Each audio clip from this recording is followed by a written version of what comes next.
Yeah, we'll fade out madness. It's been an interesting afternoon, lots to pick through with Mark Kennedy, the Lincoln head coach. Number one, and most importantly, an important win, and 2 wins have given value to those draws before them now, haven't they? Yes, and I'm really pleased you said that, because I don't know what the draws looked like to other people from the outside, but as a head coach, we want to win games, we want to get 3 points, but I made it clear to the boys they were really good points. And I've said this to the guys many times this year: when you go on a bad run, it's not the 2 or 3 games you lose, it's probably the 2 you've won before where you see it come. When you go on a good run, it's not the games you win, it's probably maybe a defeat or a draw. And I seen things in both games that I was pleased with and positive about.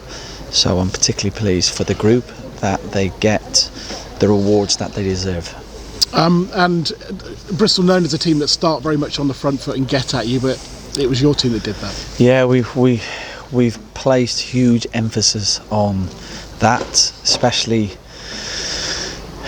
with the run of games we had coming up when we had Broughton at home, which was called off obviously, Cambridge, and today we want to start on the front foot. We were kind of saying to the guys, look, I think we took a little bit of, I don't know whatever the word is below criticism. There was a negative feel after Cambridge. It was a dire game, it was low on quality, and I was just saying to the guys, like, for me, I look at Harvey Nibbs, really good player. I know top club in LA trying to get him. Sam Smith, really top player. I look at the centre halves they've brought in. They're a good side in a tough moment, and I didn't undervalue the point, but it was a dire game. And we said to the lads, we haven't done anything different in our prep for this game outside of prepping for a different team and tiny little bits and pieces. But I said to the lads, we have to get the fans off seats. We have to make a difference, whether it's a quick throw in, your leadership, your body language. We talked about simplistic things like body language, first tackle, first header. Might be the way you just press somebody. It might be nothing to do with football.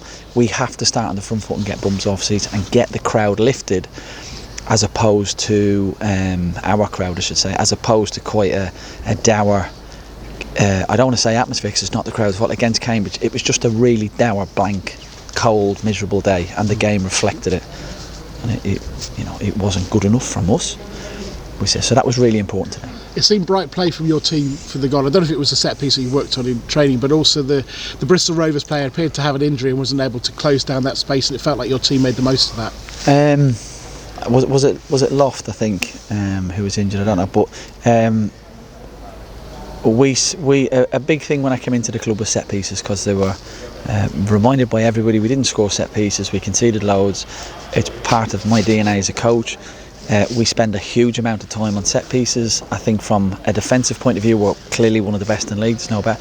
Offensively, we haven't had the look of Phil, but Mike, when he was here, Scott Fry, the time, the hours that he puts into set pieces is phenomenal. Obviously it's guided or led by ourselves, but Scott Fry deserves a huge amount of credit for the work he does on that. And so yeah, we work really, really hard, and sometimes unfortunately don't get to see the evidence. So I was pleased for Scott today, that was evidence today, and pleased for Regan because we criticised the group for not sharing the goals, and we're starting to do that. The sending off, I don't think there's any doubt about it. Is it elbow just under the arm of your goalkeeper? I'm not saying it was or it wasn't. I'm not sitting on the fence. I'm 30 yards away. It looked like one to me.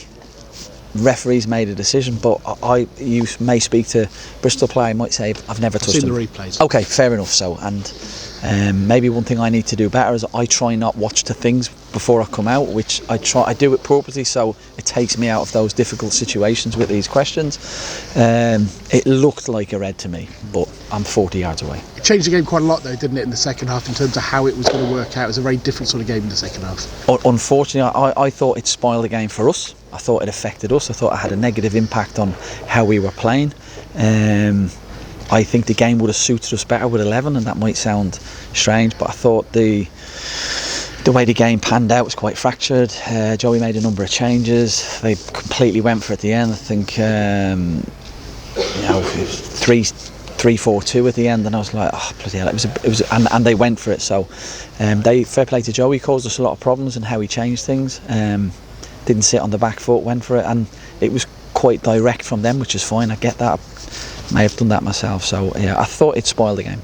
It might sound odd, perhaps to people who weren't here today, but David, who was summarising for me today, the ex-goalkeeper, gave your keeper man of the match. It was exceptional save from the free kick, but just his calmness and everything he dealt with, and obviously with the foul as well. 100%. In terms of what you're saying, I actually said to Carl when we played Cambridge, and he literally had nothing to do, I said it's the best game I've seen you play this year, and it was because of how bright and alert, came and took crosses, kicked fantastically well, set off some of our attacks. He just looked like a top Premier League talent, and today was the same. He's probably at the peak of his powers since he's been with us. But I thought there was I thought Jack Diamond looked back to his best today. I don't want to go through the team because it's not fair. You've asked me. Really, and you could see it in the whole game, couldn't you? Yeah, and it's funny because I spoke to Clive before the Cambridge game, and I said to him that Jack, Nide, Ben House, Danny as well, the week we'd had in training, they'd looked really on it, and I actually said Jack Diamond looks back to his best. And obviously we drew 0-0 and it was down as poor, and I get it, football doesn't always work like that, but I've just continually said to the group, if we keep doing what we're doing and practicing what we're practicing and believe in what we're doing and stick to the process, the evidence tends to come out 9 out of 10 times. So there was so many positives today. Yeah, and I mean, I know you're not going to look at the table, you're going to say that to me, but you're not too far off the top 10 now, up to 13th, and as we said right at the start, that's kind of the reward for everything else that's gone before the 2 wins. I didn't know that, but that's good. What the biggest thing that pleased me today was, again, back-to-back wins are massive. Our style of play was really offensive. I thought we pressed excellently. I thought we created a lot of chances, but need to improve on the end product, which we talk about a lot. Goal from a set piece, and I just keep saying to lads, that's 4 clean sheets in a row.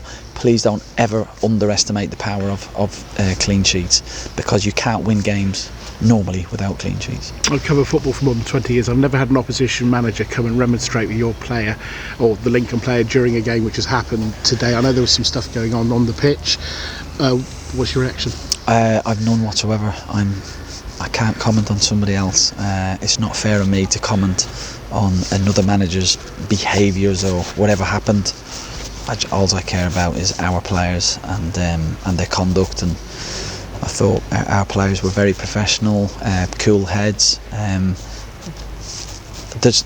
didn't see anything to complain about from us, and I didn't see anything to complain about from Joey or his team. It's a passionate game, high emotions, I get it. I didn't see anything in my eye that's worth talking about. Sure, but if your player's getting under a manager's skin, that's not a bad thing, is it? I mean, he must have done something right. We don't set out to do that. It's not our behaviours. I mean, in terms of performance and that sort of thing. Yes, and again, that's hypothetical because I don't know if there was something to get under another manager's. I didn't see it. Mark, thank you. Thank you very much.